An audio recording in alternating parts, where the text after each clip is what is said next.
네, 안녕하십니까. 김 선생의 서울 이야기를 진행하는 강사 김효입니다. 이번 시간에는 선돌개 입석포라는 제목으로 말씀을 드려보도록 하겠습니다.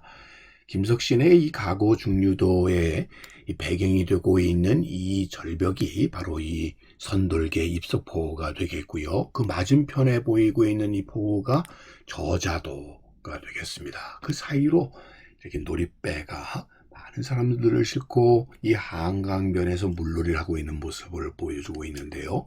이 선돌개 입석포라고 하는 것은 두모포 뒷산 매봉이 동쪽으로 내려간 작은 매봉이 한강을 바라보며 벼랑을 이룬 곳을 이렇게 선돌개라고 불렀는데, 선돌이라고 하는 것이 바로 서 있는 돌이라는 의미로 한자로는 입석, 그리고 개자는 이 나루터 포구를 의미하는 것이다 보니까 한자로 입석포라고 불렸었다라고 보면 되겠습니다.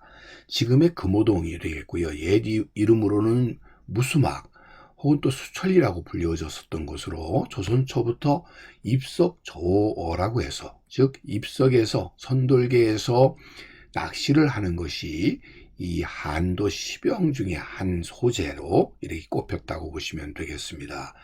이 입석을 선돌 혹은 선바위라고도 칭했는데, 어른 키에 서너 길이나 되는 아주 높은 바위가 있어서 이 바위에는 여인들이 와서 아기를 낳게 해달라고 치성을 드리기도 했고, 동네 아이들의 놀이 장소가 되기도 했었던 것이 바로 이 선돌개였다고 보시면 되겠습니다. 서거정이 한양의 10가지 경처를 읊었던 한도 시병에는 입석포에서의 고기잡이를 한강변의 절경으로 이렇게 꼽고 있습니다. 그래서 신증 동국여지승남에 수록된 한도 시병 중에 이 입석조라고 해서 한강 두모포 앞 입석포에서의 낚시를 꼽고 있는 것이죠.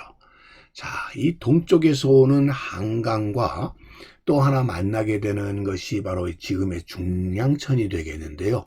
이곳이 만나는 지점이 되다 보니까 바로 이 지점이 지역이 이 한도 시병의 하나의 명승지로, 특히 두물이 만나는 이 두무포 지역이다 보니까 이곳이 낚시로서도 중요한 포인트가 될 수 있었다라고 볼 수가 있겠습니다. 그래서 이 뒤에 바위 절벽이 보이는 입석대 선돌 앞에서 이렇게 낚시를 하고 있었던 모습 등을 통해서 입석조라고 하는 식기가 저절로 나올 수밖에 없지 않았나 싶습니다. 시냇가에 괴석이 사람처럼 서 있고 영롱한 가을물에 한벽이 비치네. 푸른 풀밭에 앉아 낚싯대를 잡으니 백자 은실 끝에서 금잉어가 벌떡이네. 이런 식기가 되겠습니다. 바로 이 곳의 배경이 되고 있는 것은 지금 두몰이라고 하는 지금의 옥수동과 수천리라고 불리우는 금호동 사이에 지금은 달맞이봉이라고 이렇게 불리우는 나지막한 야산 한강변으로 바로 지금 기찻길이 지나가고 있는 바로 이 지점에 일찍이 선돌개가 있었다는 것이죠. 자, 이 사진은 1956년도의 사진이 되겠는데요. 이 금호동과 응봉동을 경계를 이루고 있는 작은 응봉, 이 작은 응봉이 저희 오늘날의 달맞이봉이 되겠고요. 그 남쪽 기슭에 입석포가 있었다라고 얘기를 하는데, 현재는 이 경원선 기찻길이 이렇게 놓이게 되면서 이 입석포라고 불렸었던 입석대는 결국 파괴가 돼버려서 옛 모습을 찾아볼 수 없게 돼버렸다고 보시면 되겠습니다. 그래서 이 당시의 선돌개의 모습을 지금은 이렇게 찾아볼 수 없게 된 이 도시화된 모습으로 바뀌게 되었고, 그 길로 여전히 기차는 지나가고 있고, 이렇게 도로가 되어서 강변도로로 옥수동 한남동 쪽으로 이어지는 이런 모습으로 바뀌어버리게 되었다라고 보시면 되겠습니다. 선돌이라고 하는 것 자체는 바로 서 있다라는 의미로서의 선돌이기도 하지만, 또 한편으로는 이것 자체가 중요한 신앙이 되었던 것이죠. 자, 영월에 있는 입석 신선함의 모습이고요. 금강산 해금강의 입석의 모습, 또 서울 인왕산에 있는 이 섬바위에서 우리가 보시는 것처럼 이건 단순한 바위기 이전에 하나의 신앙의 대상으로서 서 있다는 의미뿐만 아니라 어떤 의미에서는 아주 신선의 공간, 그런 의미에서 영험한 바위라는 기능을 갖고 있어서 이것 자체가 단순한 바위기 이전에 마을의 애군을 물리쳐주는, 이렇게 동티나는 것을 막아주는 수구마기로서의 뿐만 아니라 간절한 소망을 빌었을 때 이를 들어주는 이러한 기도의 대상이 되게 되었었던 것이 선돌이었다고 보시면 되겠습니다.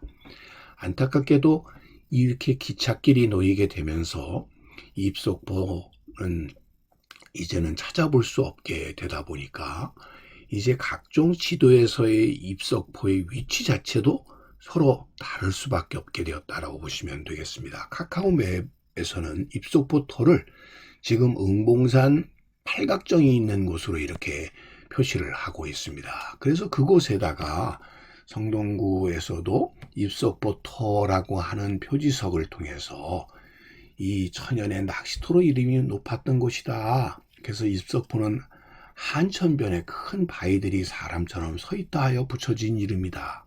조선시대에는 선돌개라고도 불려졌다고 하는 이런 내용을 팔각정 앞에 이렇게 세우게 되었고요.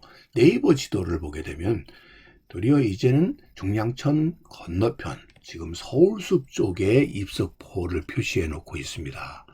자, 그래서 지금 이 중랑천교 건너편 쪽에 입석포라고 하는 이렇게 표지를 하고 있는 것을 보면 있고요. 또 한편으로 구글 지도에서도 마찬가지로 이 중랑천교 위에 입석포를 표시해 놓고 있다라고 하는 점입니다. 자, 이렇게 지도마다 다를 수밖에 없는 것은 결국 입석포의 흔적 자체가 사라져 버렸기 때문에 그런 혼란이 있다고도 볼 수가 있겠고요. 또 한편으로는 이 구글 지도, 네이버 지도에서는 입석포가 바라봐 보이는 중량천 건너편에서 이렇게 입석포를 볼 수 있다고 하는 이런 상상 속에서 그 위치를 측정하지 않았나 하는 생각이 들게 됩니다. 더더군다나 이 입석포가 있었던 곳 앞에 이렇게 넓은 모래 섬인 저자도가 있었던 것인데 지금은 그 저자 자체도 사라져 버리다 보니까 현재의 풍광 속에서는 정확하게 그 당시의 느낌을 우리가 제대로 느끼기 어렵다라고 보시면 되겠습니다. 지금 한천이라고 불리우는 것이 지금의 중량천이 되겠고요.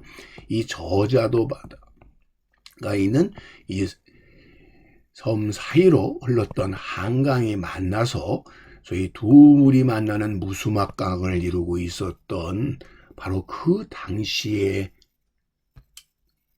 모습들을 우리가 상상해 보면서 오늘날 응봉산이 이렇게 강에 비춰지는 속에서 기차가 지나가는 모습, 이걸 통해서 이 당시에 서 있었을 이 선돌개의 모습을 어떤 의미에서 이제는 상상을 통해서 이렇게 찾아볼 수밖에 없게 되었고요. 또 한편으로는 이제는 도리어 이제 응봉산의 야경이 서울의 십경으로 꽃피게 되면서 이를 대체하게 되지 않았나 싶습니다. 자, 그런 의미에서 선돌개 혹은 입석포라고 불리웠었던 이 성동구 지역의 명소가 오늘날에는 응봉산 야경으로 이렇게 대체되게 되었다라는 얘기를 오늘도 꽃밭을 가꾸는 김 선생이 말씀드렸습니다.